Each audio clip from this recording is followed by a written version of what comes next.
Hello everyone, आप सभी का फिर से स्वागत है हमारे YouTube चैनल पर। तो आज हम करने वाले हैं टाइप्स ऑफ केमिकल रिएक्शन, जो कि हमने पिछली बार पढ़ा था कि केमिकल रिएक्शंस क्या होते हैं, हमने बेसिक्स जान लिए थे।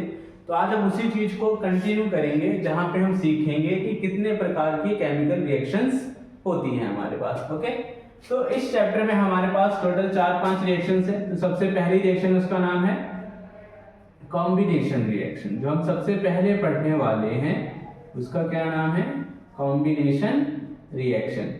अगर कॉम्बिनेशन रिएक्शन की बात करें तो आपको नाम से ही कुछ आइडिया लग रहा होगा कि इसके अंदर कुछ कंबाइन करने की बात हो रही होगी। तो सही, बिल्कुल, आप बिल्कुल सही सोच रहे हैं। कॉम्बिनेशन रिएक्शन का मतलब होता है एक ऐसी प्रोसेस या रिएक्शन जिसके अंदर आप कितने रिएक्टेंट्स ले सकते हैं? 2 या 2 से ज्यादा। अब रीजन है, कॉम्बिनेशन के लिए मिनिमम 2 रिएक्टेंट्स तो चाहिए हमें, और 2 से ज्यादा भी हो सकते हैं। तो एक ऐसी रिएक्शन जिसके अंदर 2 या 2 से ज्यादा रिएक्टेंट मिलकर आपको एक सिंगल प्रोडक्ट देते हैं, तो ऐसी रिएक्शन को कहा जाता है कॉम्बिनेशन रिएक्शन। डेफिनेशन की बात करें तो reaction in which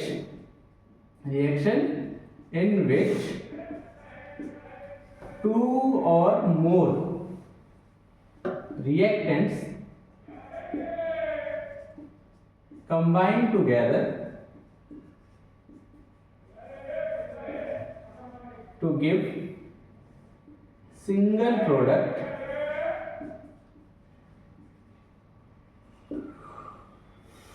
is called combination reaction। क्या कहा हमने? देखो डेफिनेशन में वही है सेम, जिसके अंदर 2 या 2 से ज्यादा रिएक्टेंट मिलकर क्या बनाते हैं? एक सिंगल प्रोडक्ट बनाते हैं। ऐसी रिएक्शन को ही कहा जाता है कॉम्बिनेशन रिएक्शन। ठीक है, अब एग्जांपल्स के लिए कुछ बात कर लेते हैं। तो एग्जांपल की अगर हम बात करें तो एग्जांपल बहुत ही छोटे छोटे एग्जांपल है हमारे पास, जिसको हम आसानी से याद भी कर सकते हैं। जैसे अगर कैल्शियम ऑक्साइड के अंदर अगर आप वाटर को ऐड करेंगे, क्या है हमारे पास?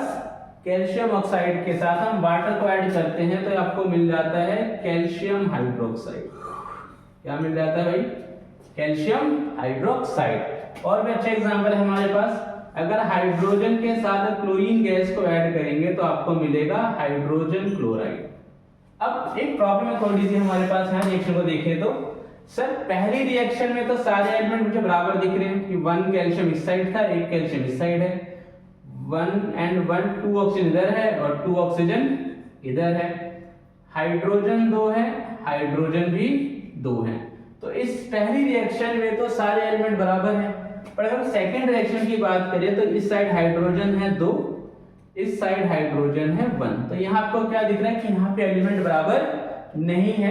तो जैसे मैंने लास्ट टाइम भी कहा था कि ऐसी रिएक्शंस को कहा जाता है अनबैलेंस्ड रिएक्शन। क्या कहा जाता है इनको? Unbalanced reaction. मतलब एक ऐसी रिएक्शन जिसके अंदर एलिमेंट दोनों साइड बराबर नहीं होते हैं, तो इनको हमें बराबर करना पड़ेगा। इसके बारे में बात हम आगे करेंगे, बट फिर भी थोड़ा देख लेते हैं। एक ही रूल होता है हमारे पास एलिमेंट को बराबर करने का, डेट इज मल्टीप्लाई। तो आप ऐसा कोई नंबर उठाइए, उससे मल्टीप्लाई कीजिए जिससे दोनों तरफ एलिमेंट क्या हो जाए? बराबर हो जाए। तो ध्यान देंगे यहाँ पे कितने हाइड्रोजन हमारे पास? 2। यहाँ पे कितने हाइड्रोजन है? 1। अगर मैं इस पूरे कंपाउंड को 2 से मल्टीप्लाई कर दूं तो हाइड्रोजन कितने हो जाएंगे? 2 1 जा 2, और क्लोरीन भी कितने हो जाएंगे? 2 1 जा 2। तो देख सकते हैं कि जैसे ही मैंने एक नंबर मल्टीप्लाई किया तो इधर भी हाइड्रोजन 2 हो गए, इधर भी हाइड्रोजन 2 हो गए, इधर भी क्लोरीन 2 है, इधर भी क्लोरीन 2 है।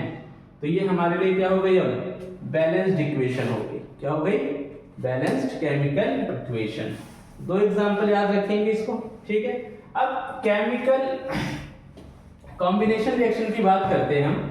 तो कॉम्बिनेशन रिएक्शन की एक प्रॉपर्टी होती है कि जब भी आप 2 चीजों को ऐड अप करते हैं तो उसमें हीट रिलीज होती है। क्या होती है? Heat release. तो इसलिए इस रिएक्शन को एक्सोथर्मिक रिएक्शन के नाम से भी जाना जाता है। ठीक है, मतलब एक ऐसी रिएक्शन जिसके अंदर हीट रिलीज होती है। क्या होती है? हीट बाहर निकलती है। अगर डेफिनेशन वाइज बात करें तो इसको हम डिफाइन कर सकते हैं। कैसे डिफाइन करेंगे एक्सोथर्मिक रिएक्शन को?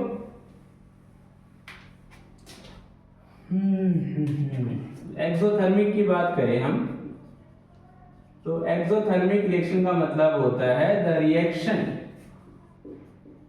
in which heat is released with product, जिसमें प्रोडक्ट के साथ हीट भी रिलीज होती है, ऐसी रिएक्शन को कहा जाता है इज कॉल्ड एक्सोथर्मिक रिएक्शन। मतलब ऐसी रिएक्शन को ही क्या कहा जाता है, एक्सोथर्मिक रिएक्शन कहा जाता है। बड़ी सिंपल सी डेफिनेशन है। एग्जांपल आपके यही रहेंगे, या फिर आप एग्जांपल अलग से भी लिख सकते हैं। Carbon plus oxygen gives out carbon dioxide, plus साथ में हीट भी मिलेगी आपको और लाइट भी मिलती है। तो एक अच्छा सा एग्जांपल है जिस एक्सोथर्मिक का, आप इसको याद रख सकते हैं। ठीक है, तो ये तो बात हो गई हमारे combination reaction and exothermic reaction की। एक बात दिमाग में रखेंगे, all combination reactions are exothermic in nature. मतलब जितनी भी कॉम्बिनेशन रिएक्शंस होती हैं all are exothermic in nature, सभी का नेचर कैसा होता है, एक्सोथर्मिक। ठीक है, आगे बात करते हैं। हमारे पास जो नेक्स्ट केमिकल रिएक्शन आती है उसका नाम है डीकंपोजिशन। क्या नाम है उस रिएक्शन का भाई, सेकंड इक्वेशन है, सेकंड रिएक्शन नाम है डीकंपोजिशन रिएक्शन। अब देखो नाम में ही है डीकंपोज, दैट मींस हमें चीजों को तोड़ना है, कंपोजिशन को ब्रेक करना है। और जब भी हम किसी चीज को ब्रेक करना होता है तो हमें एनर्जी देनी पड़ती है। अब वो एनर्जी हीट की फॉर्म में भी हो सकती है, लाइट की फॉर्म में भी हो सकती है, और किसी फॉर्म में हो सकती है, इलेक्ट्रिसिटी की फॉर्म में भी हो सकती है ना। जैसे हम घरों में ठंडी के मौसम में पानी किससे गर्म करते हैं, इलेक्ट्रिसिटी की हेल्प से गर्म करते हैं। इसका मतलब है कि आप एनर्जी जो है हीट की फॉर्म में दे सकते हैं, लाइट की फॉर्म में दे सकते हैं, एज वेल एज इलेक्ट्रिसिटी की फॉर्म में भी अप्लाई कर सकते हैं। तो बात करें डीकंपोजिशन का मतलब होता है ऐसी रिएक्शन जिसके अंदर सिंगल रिएक्टेंट को ब्रेक करते हैं with the help of heat, light और इलेक्ट्रिसिटी, और हमें क्या मिल जाते हैं, दो या दो से ज्यादा प्रोडक्ट मिल जाते हैं। देखो दैट मींस अगर थोड़ा डेफिनेशन को ध्यान से समझे या प्रोसेस को ध्यान से समझे तो हमें देखने को मिल रहा है कि ये कॉम्बिनेशन का थोड़ा अपोजिट नहीं लग रहा आपको। कॉम्बिनेशन में क्या था, हम दो चीजों को जोड़ के एक बना रहे थे, और इसके अंदर एक चीज को तोड़ के हम क्या बना रहे हैं, दो या दो से ज्यादा चीजें बना रहे हैं। तो बिल्कुल सही सोच रहे हैं आप कि डीकंपोजिशन रिएक्शन जो होती है वो कॉम्बिनेशन का ही क्या होता है, रिवर्स होता है। डेफिनेशन की बात करें तो क्या होगा, the reaction in which single reactant is decomposed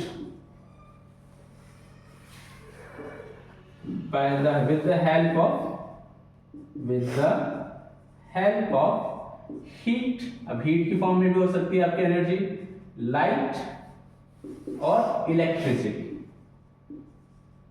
और क्या करता है डीकंपोज होके, electricity to give more than two products, or maybe you can give two or more than two products, ऐसी रिएक्शन को ही हम क्या कहते हैं भाई, डीकंपोजिशन। क्या कह देते हैं, डीकंपोजिशन। इसे हमें जो ध्यान रखने वाली बात है कि डीकंपोजिशन रिएक्शन अपने आप टेक्स प्लेस नहीं करती है, हमें एनर्जी सप्लाई करनी पड़ती है। और हम जो एनर्जी सप्लाई करते हैं वो एनर्जी किस फॉर्म में हो सकती है, that energy can be in the form of heat और लाइट और इलेक्ट्रिसिटी। ये पॉइंट आपके पास बहुत इंपॉर्टेंट है। देन एग्जांपल की अगर हम बात करें तो देखिए, अगर आप कैल्शियम कार्बोनेट को लेते हैं और उसको हीट करते हैं, ट्रायंगल जो होता है it is the symbol of heat. क्या है हमारे लिए, सिंबल ऑफ हीट। तो ये आपको क्या दे देगा, calcium oxide plus carbon dioxide. तो ये एग्जांपल हो जाएगा हमारे लिए डीकंपोजिशन का। कोई डाउट इसमें, आइए समझ तो आना चाहिए सब, है ना। आगे अगर हम बात करें तो डीकंपोजिशन रिएक्शन जो होती है, क्योंकि हम इसमें अलग अलग फॉर्म्स पे एनर्जी सप्लाई कर सकते हैं, तो डीकंपोजिशन रिएक्शन के भी कुछ टाइप्स होते हैं। क्या होते हैं, तो हम अगला करेंगे टाइप्स ऑफ डीकंपोजिशन। क्या करने वाले हम अगला, टाइप्स ऑफ डीकंपोजिशन रिएक्शन। क्या करने वाले बड़े भाई, ओ भाई, टाइप्स ऑफ डीकंपोजिशन रिएक्शन। ठीक है, इसमें देखो सबसे पहला होता है थर्मल डीकंपोजिशन। सबसे पहला क्या आता है हमारे पास? Thermal decomposition. अब थर्मल का मतलब होता है heat, that means acid decomposition reaction जिसको हम हीट के द्वारा करवाते हैं। ठीक है, क्या लिखेंगे? तो the decomposition reaction which takes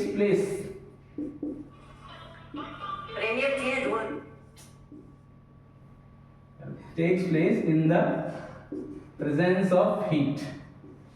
In the presence of heat, such reaction is called thermal decomposition. लिख लेंगे आगे, such reaction is called thermal decomposition. ये डेफिनेशन है। एग्जांपल की बात करें तो बड़ा ही प्यारा सा एग्जांपल है हमारे पास, थोड़ा सा टफ है बट आई कैसे याद रख सकते हैं। एक तो हम लिख ही चुके हैं कैल्शियम कार्बोनेट वाला, ये एग्जांपल आपको जरूरी है याद रखना क्योंकि इजी भी है और आप आसानी से कर भी सकते हैं। एक और बड़ा ही अच्छा एग्जांपल है, अगर आप फेरस सल्फेट को लेते हैं उसको हीट करते हैं तो आपको मिलता है ferric oxide plus sulphur dioxide plus sulphur trioxide. ठीक है, इसको बैलेंस करने के लिए हम 2 से मल्टीप्लाई करेंगे, तो 2 से मल्टीप्लाई करते ही आपके सारे एलिमेंट क्या हो जाएंगे? बराबर हो जाएंगे। देख भी सकते हैं 2 का मतलब ये नंबर Fc से ही मल्टीप्लाई है, सल्फर से ही मल्टीप्लाई है और ऑक्सीजन से ही मल्टीप्लाई है। तो आयरन कितने यहाँ पे 2 1 जा 2 और यहाँ भी कितने हैं 2 बराबर है। सल्फर भी कितने हैं 2 1 जा 2, तो एक सल्फर यहाँ पर है और एक सल्फर यहाँ पर है, तो एक और एक कितने हो गए? 2 सल्फर हो गए, दोनों तरफ सल्फर भी बराबर हो गए। ऑक्सीजन कितने हो गए? अगर ऑक्सीजन की बात करें तो 2 4 जा 8 ऑक्सीजन है, तो आपके पास कितने हो गए? 3 2 5 एंड 3 8, तो ऑक्सीजन भी बराबर है। तो इस तरीके से ये रिएक्शन आपकी स्टेबल है, बैलेंस्ड है ना। तो ये कुछ एग्जांपल हैं किसके? थर्मल डीकंपोजिशन के। ठीक है, नेक्स्ट बात करते हैं, हमारे पास है फोटोलाइटिक डीकंपोजिशन। क्या है एग्जांपल या टाइप की बात करें तो दूसरा इसके अंदर आता है फोटोलाइटिक। अब देखो नाम में ही है, जैसे हम लाइट की हेल्प से करेंगे। फोटोलाइटिक डीकंपोजिशन या फोटोलाइसिस भी कहते हैं इसको, हम क्या कहते हैं? फोटोलाइसिस। फोटो जो वर्ड है वो सनलाइट के लिए यूज किया जाता है। किसके लिए किया जाता है? Sunlight. That means acid decomposition reaction जो सनलाइट की प्रेजेंस में होती है। किसकी प्रेजेंस में होती है? तो the decomposition reaction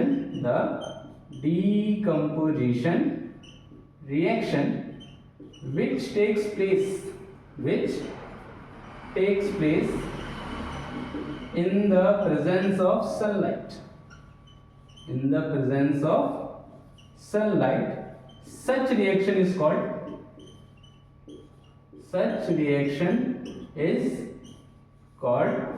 photolytic decomposition. क्या कहते हैं इसको हम? Photolytic decomposition. लिखने के आगे एग्जाम्पल की बात करें तो ये बड़ा अच्छा एग्जाम्पल है इसका हमारे पास। जब भी आप सिल्वर क्लोराइड को सनलाइट की प्रेजेंस में डालते हैं, ये जो सिंबल है ये सनलाइट के लिए हम यूज करते हैं। ठीक है, ये एनर्जी ऑफ सनलाइट को दिखाता है। मतलब ये जो H का सिंबल है ये आपकी एनर्जी ऑफ लाइट को दिखाता है। तो जैसे आप ये डालोगे तो ये Ag अलग हो जाएगा और क्लोरीन अलग हो जाएगा। बैलेंस करने के लिए इधर 2 से मल्टीप्लाई, इधर भी 2 से मल्टीप्लाई। सिमिलरली एक 2 AgBr भी है, आप AgBr को भी क्या कर सकते हैं? फोटोलाइटिकली डिकम्पोज कर सकते हैं। ये आपको सिल्वर अलग दे देगा प्लस ब्रोमीन लिक्विड अलग दे देगा। तो ये कुछ 2 एग्जांपल है हमारे पास किसके? फोटोलाइटिक डीकंपोजिशन के। आई होप आपको समझ आया होगा ये सब। ठीक है, एक इंपॉर्टेंट नोट है इसके अंदर आपके लिए कि जो दोनों रिएक्शंस है इसका हम यूज करा करते थे बहुत पहले ब्लैक एंड व्हाइट फोटोग्राफी में। तो अबोव रिएक्शंस जो है हमारे पास, above reactions are used in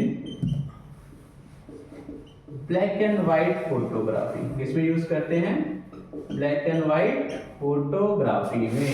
ये याद रखेंगे, बहुत काम आएगा आपके कि फोटोलाइटिक डीकंपोजिशन का यूज हम करते हैं ब्लैक एंड व्हाइट फोटोग्राफी में। ठीक है, आगे बढ़ते हैं और इसका आज लास्ट टाइप करते हैं और वो है हमारे पास कौन सा रह गया अपना? इलेक्ट्रोलाइटिक या इलेक्ट्रिकल डीकम्पोजिशन। तो लास्ट जो हमारे पास जो थर्मल डीकम्पोजिशन का पार्ट रह जाता है वो है इलेक्ट्रोलाइटिक, सॉरी क्या है, इलेक्ट्रोलाइसिस और इलेक्ट्रोलाइटिक डीकम्पोजिशन भी कह सकते हो आप इसको। दैट मीन्स एक ऐसी रिएक्शन जिसको हम किसकी प्रेजेंस में करवाते हैं, इलेक्ट्रिसिटी की प्रेजेंस में। किसकी प्रेजेंस में, इलेक्ट्रिसिटी की प्रेजेंस में। तो लिख सकते हैं इसकी डेफिनेशन, क्या लिखेंगे, decomposition reaction which takes place in the presence of electricity। किसकी प्रेजेंस में टेक्स प्लेस करती है, in the presence of electricity. इसी को कहा जाता है इलेक्ट्रोलाइटिक डीकम्पोजिशन। एग्जांपल के तौर पे देख सकते हैं, देखो वाटर के साथ ही करते हैं हम। अगर मेरे पास एक वाटर है, प्योर वाटर है, ठीक। अब वाटर का आपको पता है water is a bad conductor of electricity, पर कौन सा वाटर, डिस्टिल्ड वाटर। अगर आपके पास डिस्टिल्ड वाटर है तो बहुत ही बैड कंडक्टर होता है इलेक्ट्रिसिटी का। तो इसको कंडक्टिव बनाने के लिए we add small drops of या सम ड्रॉप्स ऑफ, लिख लेते हैं फ्यू, लिख लेते हैं ना, few drops of sulphuric acid. इसके डालते हैं few drops of sulphuric acid to make it a conductor, ठीक। जैसे आप इसके अंदर डालेंगे, इसके अंदर दो रॉड्स लगाते हैं जिनको हम कहते हैं, क्या कहते हैं भाई, इनको कहते हैं इलेक्ट्रोड्स। क्या कहते हैं इनको हम, इलेक्ट्रोड्स, ठीक है। इनसे जोड़ के आप इसमें इलेक्ट्रिसिटी पास करेंगे, ठीक है, बड़ा वाला पॉजिटिव, छोटा वाला नेगेटिव। तो जैसे आप इलेक्ट्रिसिटी पास करेंगे तो आपका जो वाटर होता है वो ब्रेक हो जाता है, इसमें हाइड्रोजन प्लस ऑक्सीजन में। किसमें ब्रेक हो जाता है, हाइड्रोजन प्लस ऑक्सीजन। कहाँ लिखे इस रिएक्शन को देख लेते हैं थोड़ा सा।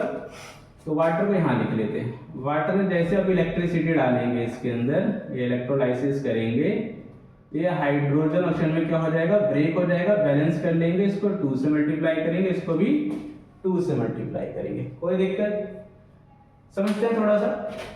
देखो अगर हम यहाँ ध्यान दें तो हाइड्रोजन के कितने पार्टिकल्स बन रहे हैं, 2 मॉलिक्यूल्स बन रहे हैं, और ऑक्सीजन का 1 मॉलिक्यूल बन रहा है। तो इनका जो वॉल्यूमेट्रिक रेशियो आता है, या कह सकते हो वॉल्यूम रेशियो जो आता है ऑफ हाइड्रोजन एंड ऑक्सीजन, ये होता है आपके पास 2:1।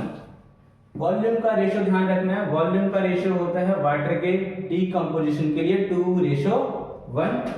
और एक बात और याद रखेंगे, कैथोड पे जो गैस फॉर्म होती है उसको कहते हैं हाइड्रोजन, और एनोड पे जो गैस फॉर्म होती है उसको कहते हैं ऑक्सीजन।